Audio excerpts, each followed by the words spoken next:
Good morning, this is Ryan with Platinum Ponds and Landscaping. We're in Ada, Michigan, and we're going to be installing a large 3-foot deep koi pond. It's going to be roughly about 20 feet wide. We've kind of got a shape that is restricted by these walls and the fence here, but overall about 20 foot in width by about 12 foot in length and about 3 feet deep, and it's going to have quite a few fish in it.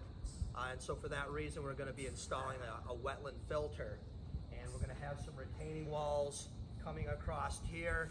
So a row of rocks going this way, and the wetland filter is going to be up in this area with waterfalls coming down, and another retaining wall above it.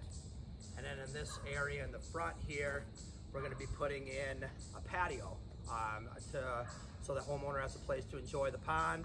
We're going to have a lot of cool lighting and other things, fish caves in the pond. So we'll send some updates as we move forward with the project. So thank you so much for following us. This is Ryan with Platinum Ponds and Landscaping.